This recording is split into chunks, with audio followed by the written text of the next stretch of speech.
Grand Rising. It's a new week, it's a Monday, and probably a lot of you are struggling around this time of the day, since there were substances involved in the last 1 or 2 or 3 days. And I can just tell you that there is nothing better than being sharp in the morning, waking up early, and getting some shit done before you run some errands or before you go do some exercise, like I am on my way to right now. You know, it's like, what is it, 6:40? No, that's the old time. So it's 7:40 in the morning, and we had a time change yesterday, and the car hasn't been updated yet, but I'm awake since 2.5 hours, and I've already had a deep work session in, and it feels great because I already know that this set me up for success for the whole day. And this is impossible to do if you haven't had proper deep sleep, if you haven't had a proper nighttime routine, if you haven't had a sober weekend. And I'm not saying, my sleep was excellent, because, there's always room for improvement.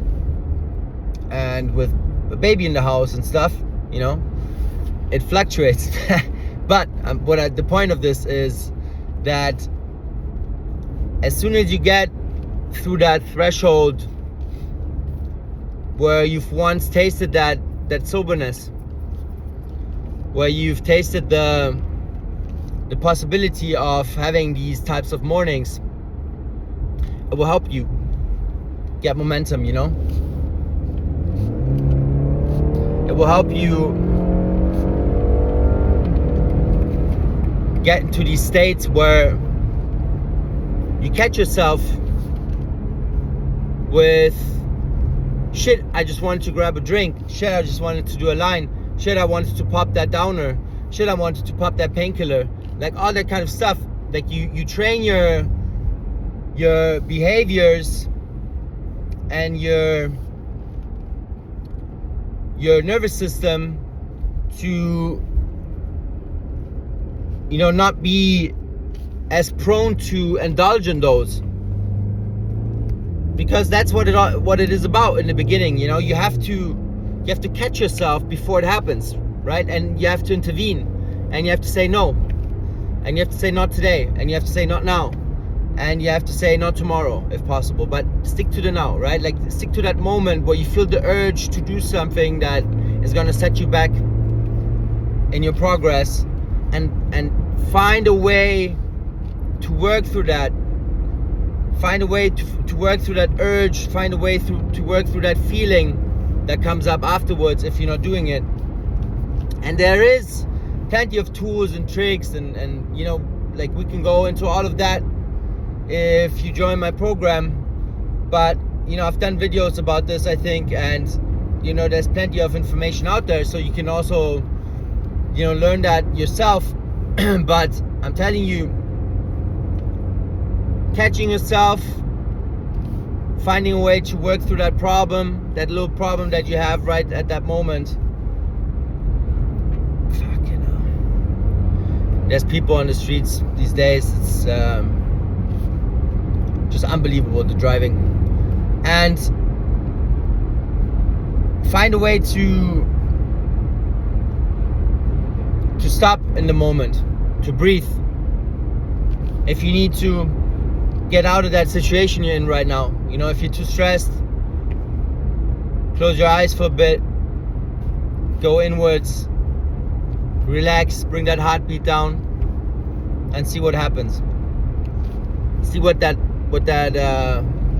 mind of yours is bubbling up, because it will find all the reasons why you should do it right now, all the reasons why it's the right time to do it.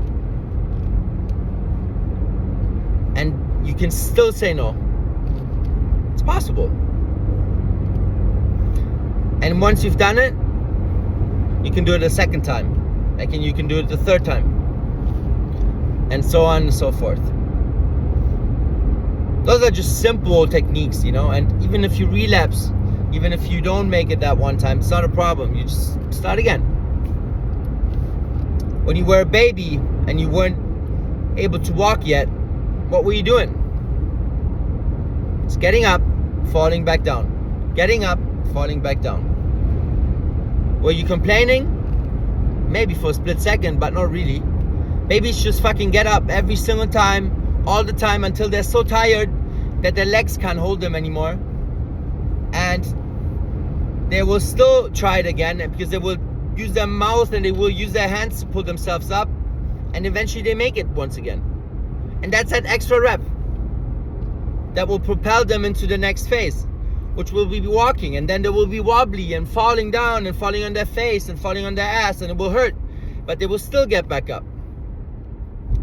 And we unlearned that. School and kindergarten even gave us all the wrong skills in that regard. It was all the wrong training for adult life. It's just the way it is.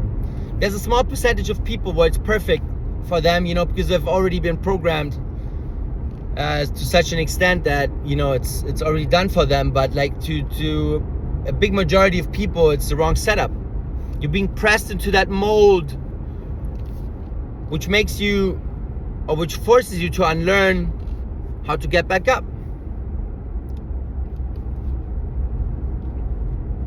It's sad in a way, but now is the time to change it.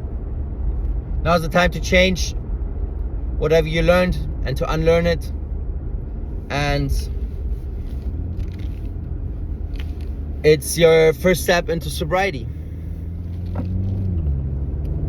Because you're not sick, you're not fucking retarded, you're not mentally disabled. All that bullshit that you hear out there, it's all crap, There's a few things that have to be in alignment, and you have to be aware of them, and you have to approach them in a certain way, and you have to be aware of how the body works and how the mind works, and that all that crap you don't have to listen to, that you try to tell yourself is not, that's not it's not the right place to talk about all that crap that your mind is telling you that you shouldn't listen to. And